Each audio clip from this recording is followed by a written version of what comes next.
Good morning, dear students. Today we are going to revise the lesson from our science subject, the ninth chapter, that is motion and types of motion. I am just going to revise the important points from this lesson, so you can open your science textbook and open the lesson motion and types of motion.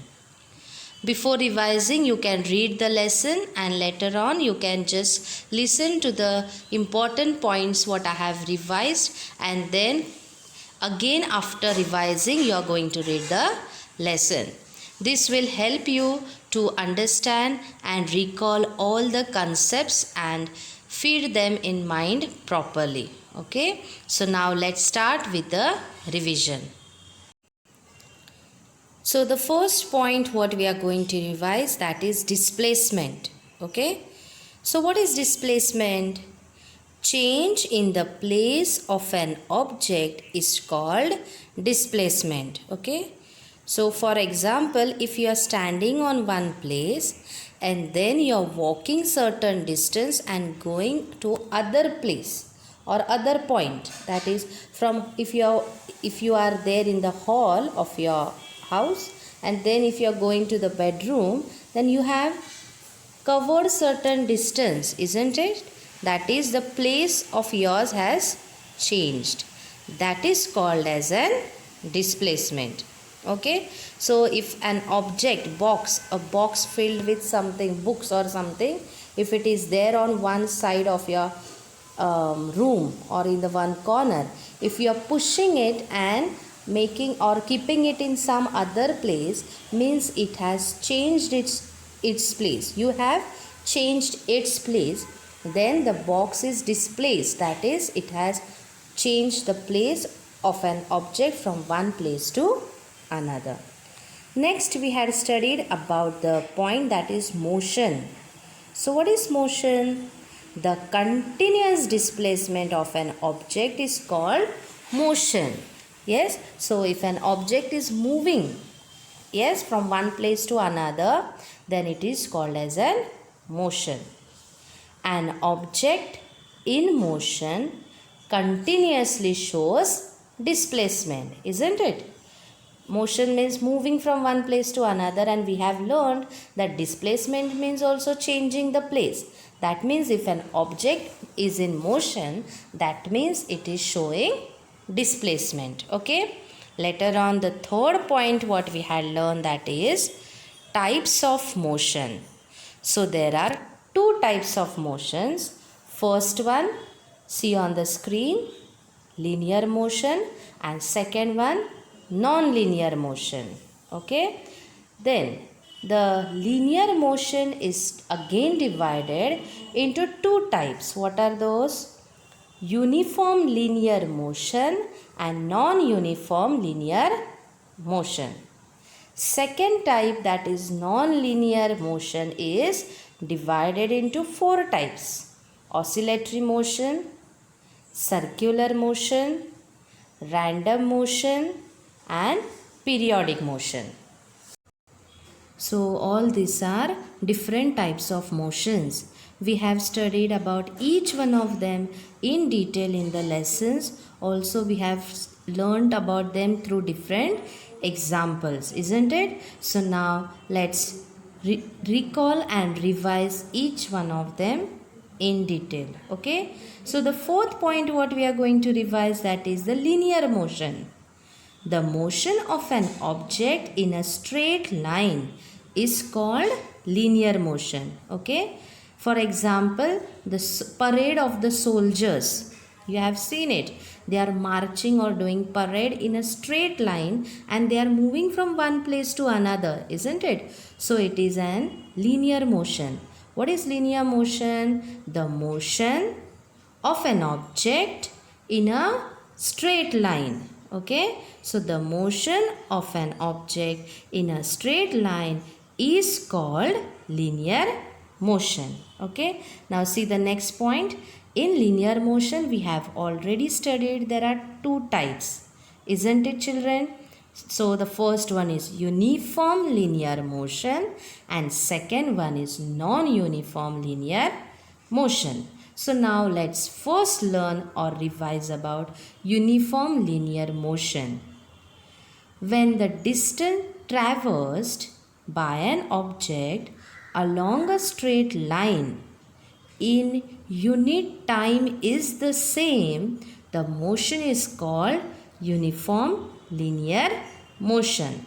That means when an object is displaced or it is in motion and it is in a straight line with fixed time, okay, then it is called as uniform linear motion. Here also we can take the same example, parade of a soldiers. They are moving in straight line and the timing of moving their hands and leg of each soldier is the same, isn't it? So this can be an example of uniform linear motion.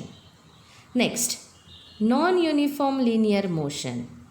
When the distance traversed by an object along a straight line in unit time keeps on changing, the motion is called non-uniform linear motion.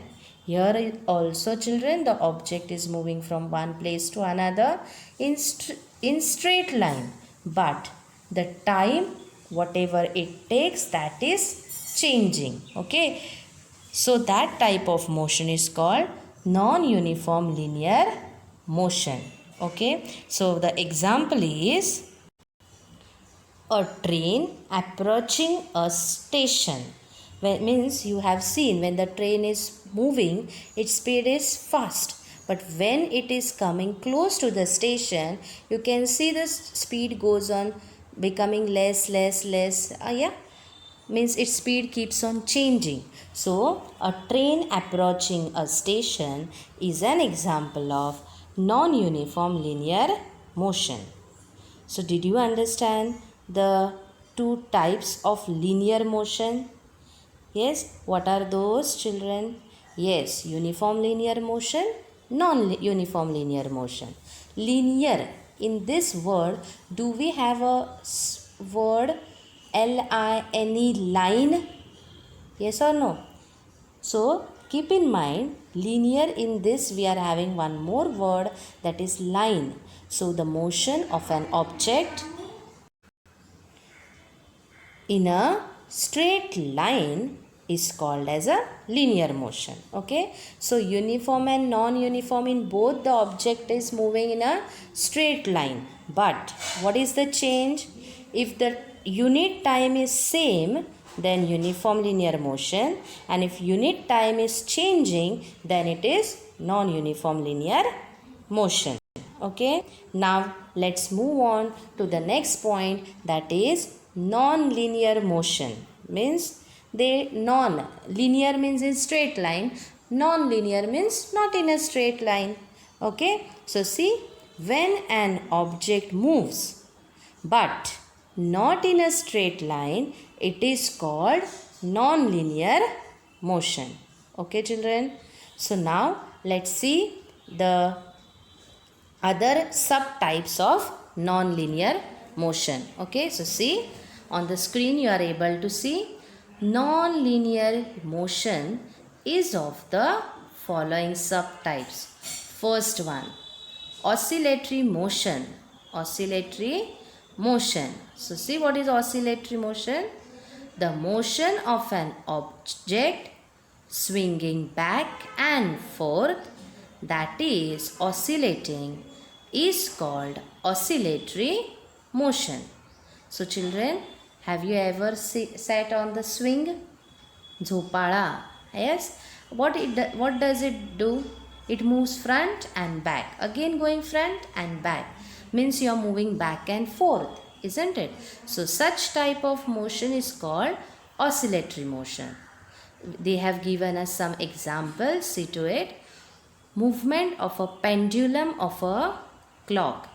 If you have seen, did you see the clock which has one stick and like a circular part down, and it is moving tung, it makes a sound. Yes, some may be having in your house. Yes, that is a pendulum of a clock. That pendulum is moving in a down like a arc form front, back.